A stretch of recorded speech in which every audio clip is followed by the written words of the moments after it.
ये बात है 23 जनवरी 1989 की, जब हिरोशी मियानो और जो ओगुरा नाम के दो लड़के एक 19 साल की लड़की के गैंग रेप केस में टोक्यो पुलिस द्वारा गिरफ्तार किए जाते हैं। उन दोनों लड़कों को अलग अलग बिठाकर पूछताछ की जाती है। दरअसल पुलिस उन दिनों शहर के एक डबल मिस्ट्री केस को भी सुलझाने में लगी हुई थी, इसीलिए पुलिस मियानो से पूछ बैठी, हमें पता है कि तुमने एक मर्डर भी किया है। मियानो को लगा ओगुरा ने पुलिस को सब कुछ बता दिया है, इसीलिए वह डर जाता है और उसने पुलिस के सामने एक ऐसा सच उगल दिया जिसकी कल्पना खुद पुलिस ने भी नहीं की थी। लेकिन इससे एक ऐसी मर्डर मिस्ट्री का खुलासा हो गया जिससे ना सिर्फ पूरे जापान को हिलाकर रख दिया, बल्कि विश्व के सामने एक हैवानियत का ऐसा उदाहरण प्रस्तुत किया जिसकी आप कल्पना तक नहीं कर सकते। दरअसल पुलिस मियानो और ओगुरा से एक महिला और उसके बच्चे के मर्डर के बारे में छानबीन कर रही थी, पर उन्होंने पुलिस को जुंका फुर्ता मर्डर केस का राज उगल दिया। पुलिस यह सुनकर बिल्कुल हैरान रह गई कि उनकी जानकारी में कोई भी ऐसा केस रजिस्टर्ड था ही नहीं। अब पुलिस उन लड़कों से शव के बारे में पूछती है तो वो पुलिस को एक ऐसी वीरान जगह पे ले जाते हैं जहां उन्होंने बॉडी को एक ड्रम के अंदर बेरहमी से दफना दिया था। दोस्तों, एक ऐसी घटना है जो आपको विचलित कर सकती है, इसलिए इस कहानी के शुरू होने से पहले ही मैं आपको वार्निंग देना चाहता हूँ, बच्चे 18 साल से कम उम्र वाले और कमजोर दिल के लोग तुरंत इस वीडियो को अभी स्किप कर दें। इस मर्डर को concrete and case high school murder case के नाम से जाना जाता है, जिस पर 1995 और 2004 में काफी पॉपुलर मूवीज भी बन चुकी हैं। जुंको फुर्ता का जन्म 18 जनवरी 1971 को सटामाका नाम के शहर में हुआ था। जुंको फुर्ता प्रसिद्ध योशो मिनामी हाई स्कूल की स्टूडेंट थी। वो पढ़ने में बेहद होशियार थी।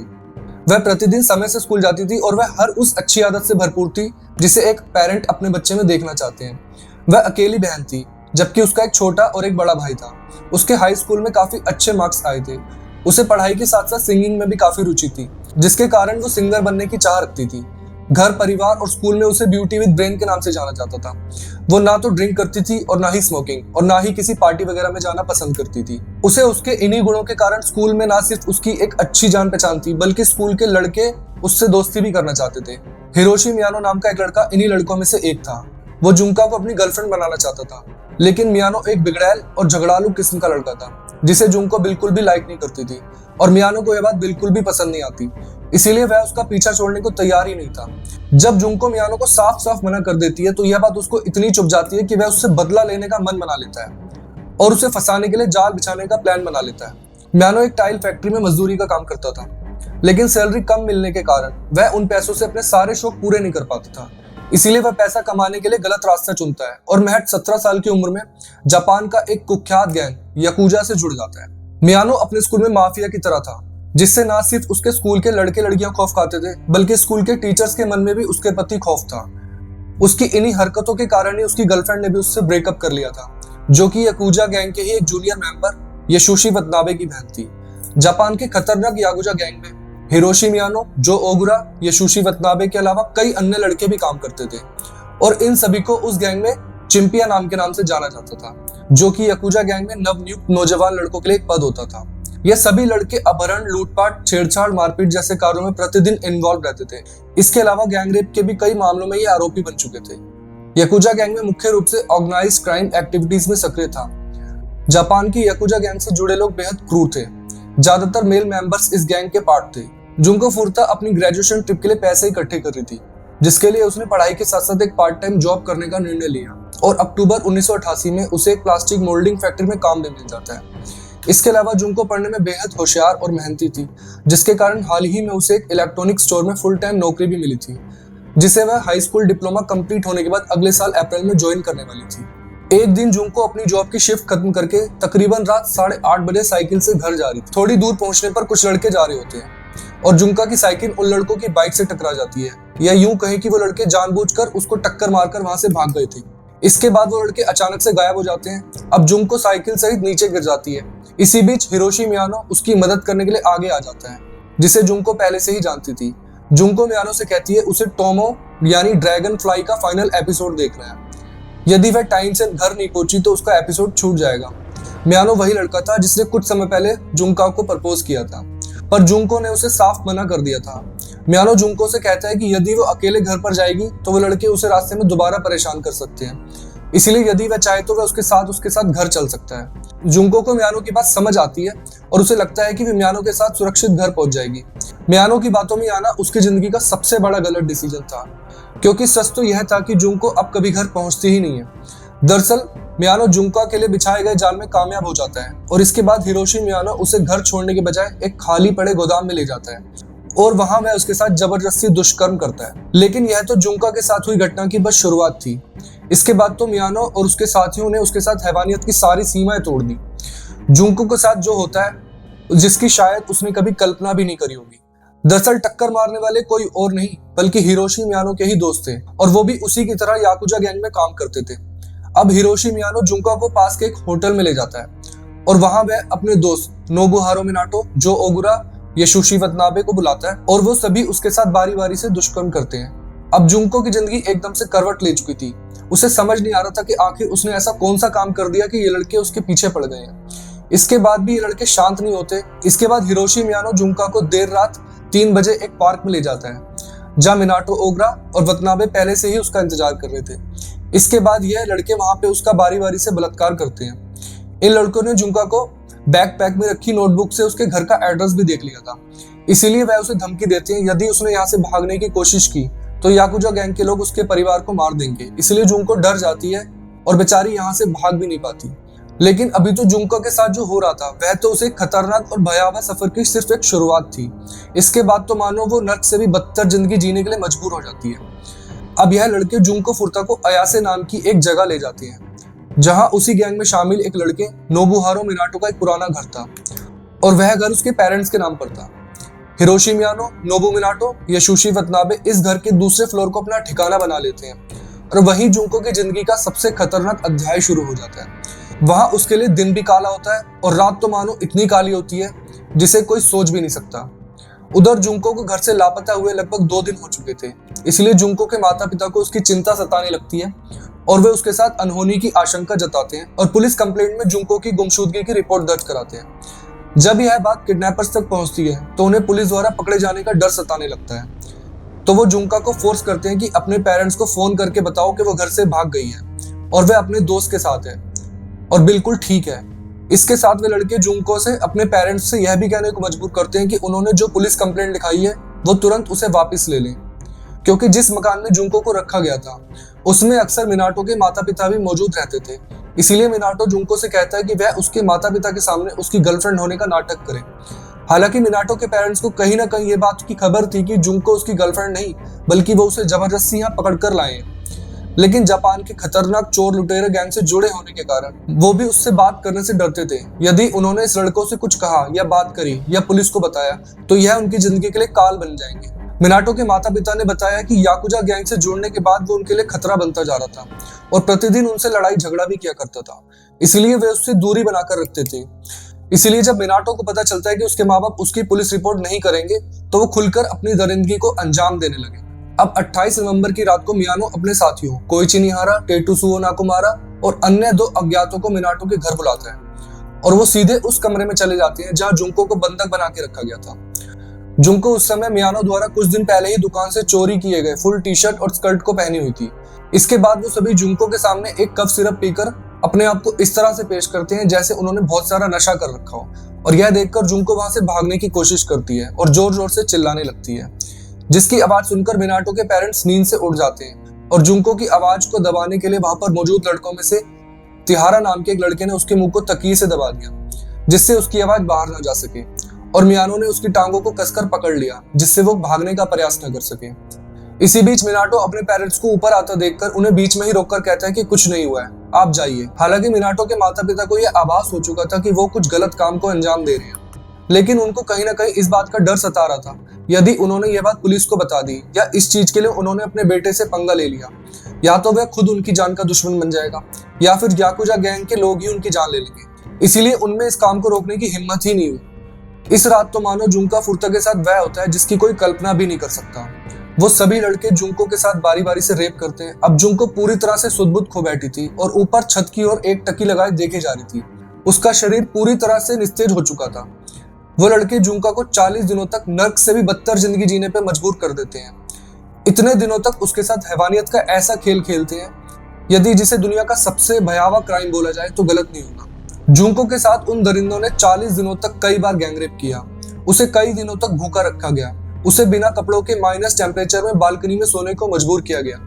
बिना कपड़ों के नचाया लड़कों को उत्तेजित करने के लिए शराब पीकर मास्टरबेशन कराया गया, उसके प्यूबिक हेयर की शेविंग की गई, और इतना ही नहीं, वो लड़के जुंको को प्रोस्टिट्यूशन के धंधे में धकेल देते हैं और उससे अर्निंग का एक जरिया बना लेते हैं। और उन लड़कों ने पुलिस को बताया कि जुंको के साथ एक दिन में 100 से ज्यादा बार रेप किया जाता था।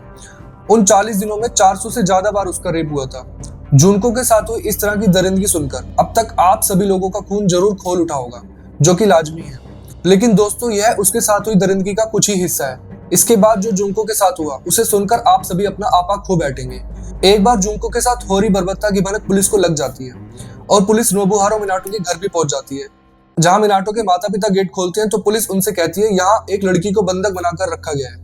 लेकिन मिनाटो के माता पिता इस बात से साफ इनकार कर देते हैं और पुलिस से कहते हैं यदि आपको विश्वास नहीं है तो आप अंदर आकर चेक कर लीजिए। पुलिस को इनकी बातों में ईमानदारी की झलक लगती है, इसीलिए वो अंदर नहीं जाते और यही उनकी सबसे बड़ी गलती होती है।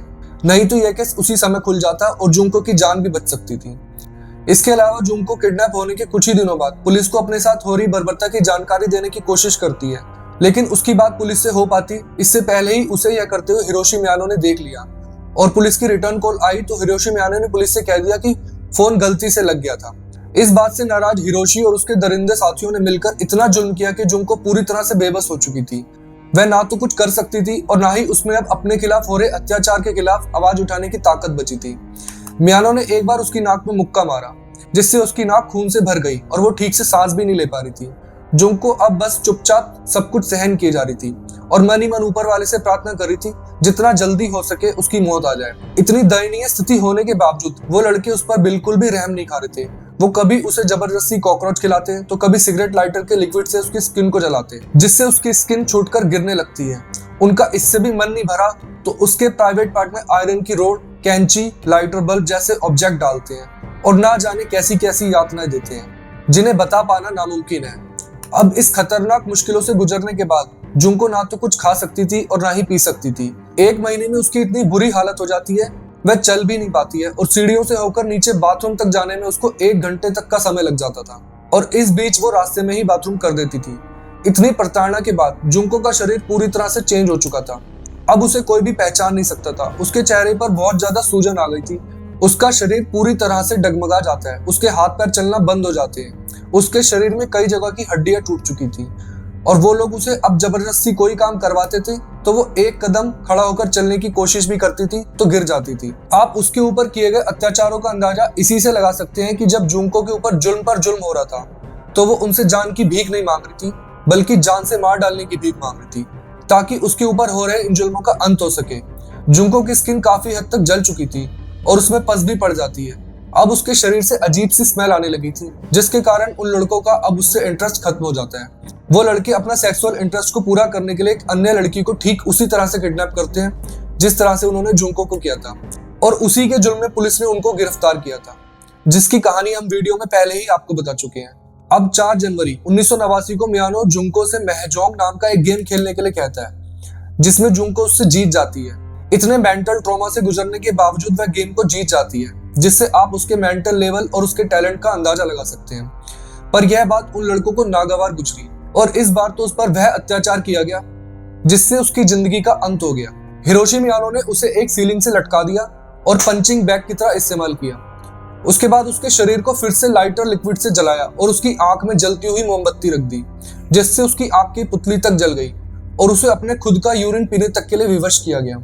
इतना अत्याचार होने के बाद जुंको के शरीर के विभिन्न हिस्सों से ब्लीडिंग हो रही थी और कुपोषण और भुखमरी और गहरे जख्मों के कारण जुंको को मिर्गी के दौरे पड़ने लगते हैं। वह स्टीरियो यूनिट के ऊपर अचानक से गिर पड़ती है। उसकी स्किन लगातार छूटकर गिर रही थी, जिसे वो लड़के रोकने के लिए डॉक्टर टेप का इस्तेमाल कर रहे थे, जिसे वो डॉक्टर टेप से कवर कर देते हैं। उस दिन जुंको ने यह अत्याचार लगभग 2 घंटों तक सहा। अब जुंको ने हरकत करना बंद कर दिया था। वो लड़के इस बात से बेखबर थे, वो उसे वहीं छोड़कर बाहर चले जाते हैं। इसी बीच जुंको 4 फरवरी 1989 को अपनी अंतिम सांसें लेती है।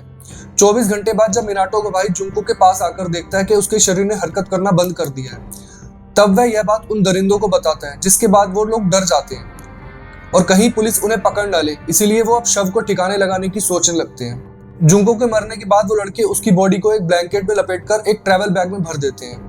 अब मियानो अपने दोस्तों के साथ एक 200 लीटर का एक ड्रम लाता है, जिसमें वो जुंको की बॉडी को बैग सहित भर देते हैं। फिर उस ड्रम में सीमेंट और कंक्रीट डाल देते हैं और शव को जल्द से जल्द ठिकाने लगाने की जल्दी में वो जुंको के बाल बाहर ही छोड़ देते हैं। इसके बाद मियानो जुंको के शव के साथ ड्रैगन फ्लाई एनीमे की फाइनल एपिसोड की एक सीडी भी उसके बैग में भर देता है, क्योंकि जुंको ने कैद के दौरान मियानो से कहा था कि वह उस शो को देखना चाहती है।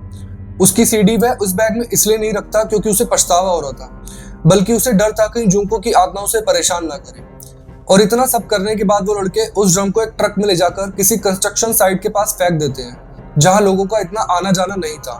अब ये पूरी कहानी खुलने के बाद पुलिस उसी जगह जाकर उस ड्रम को ढूंढती है और उसका पता लगाकर उसको अपने कब्जे में लेती है और उसको पोस्टमार्टम के लिए भेज देती है, जिसमें यह खुलासा होता है कि जुंको के शरीर पर अनगिनत चोटों के निशान थे और उसके साथ हुई दरिंदगी के कारण वो प्रेग्नेंट भी हो गई थी। अब पुलिस इसी केस के सरगना हिरोशी मियानो सहित यशोशी वतनाबे, नोबुहारो मिनाटो और जो ओगुरा को गिरफ्तार कर लेती है। दोस्तों, जुनको फुर्ता के साथ हुई घटना ने सबको हैरान कर दिया था, जिसको सुनने मात्र से ही शरीर में सिरहंसी उत्पन्न हो जाती है। अब आप ये अंदाजा लगा ही सकते हैं कि उस छोटी सी लड़की के ऊपर आखिर क्या बीती होगी और वो क्या महसूस कर रही होगी, किस तरह के पेन से गुजरी होगी, और वो अब आप बीती सुनाने के लिए इस दुनिया में मौजूद भी नहीं है।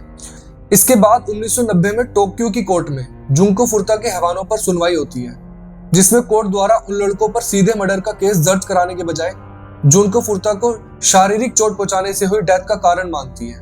इतना गंभीर क्राइम करने के बावजूद जापान की कोर्ट ने उन लड़कों का नाम तक उजागर नहीं किया और बल्कि उनको ABCD कहकर संबोधित किया। लेकिन जापान की एक मशहूर वीकली पत्रिका शुकाजू के एडिटर काजू योशी हनादा ने जब इस केस के बारे में स्टडी की तो उन्होंने इन लड़कों के नाम अपने मैगजीन में प्रकाशित कर दिए, जिससे दुनिया के सामने उन लड़कों की पहचान सामने आई। उन्होंने कहा कि जानवरों जैसा कृत्य करने वालों पर मानवता के अधिकार और कानून लागू नहीं हो सकते। कोर्ट ने हिरोशी मियानो को इस घटना का मास्टरमाइंड बताया और उसे सबसे ज्यादा 17 साल की सजा सुनाई। उसने कोर्ट में अपनी सजा कम कराने के लिए एक याचिका भी डाली, जिसे कोर्ट ने रिकंसीडर किया और इसकी सजा घटाने के बजाय 3 साल और बढ़ा दी गई। इसके बाद कोर्ट ने जुंको की फैमिली को $3,70,000 अमेरिकी डॉलर का मुआवजा देने का आदेश भी जारी किया, जिससे हिरोशी मियानो के माता पिता को अपना घर बेचना पड़ा। लेकिन क्या वाकई में ये धनराशि जुनको के साथ हुई दर्द को खत्म कर सकती थी? ये अपने आप में एक बहुत ही बड़ा सवाल है, जिसको हमें एक बार जरूर विचार करना चाहिए। दोस्तों, इस वीडियो से हमें कहीं ना कहीं कुछ ना कुछ जरूर सीख मिलती है कि हमें अपने परिवार का और हमें अपने आसपास के लोगों का और अपना खुद का किस तरह ख्याल रखना चाहिए और अपनी घर की माता बहनों को, बेटियों को किस तरह की सीख देनी चाहिए और उनको किस तरह मजबूत बनाना चाहिए, ताकि वो इस नफरत भरे समाज में अपने आप को मजबूत तरीके से पेश कर सकें। फिर मिलेंगे किसी और सच्ची घटना के साथ। तब तक आप अपना बहुत ख्याल रखिएगा। नमस्कार।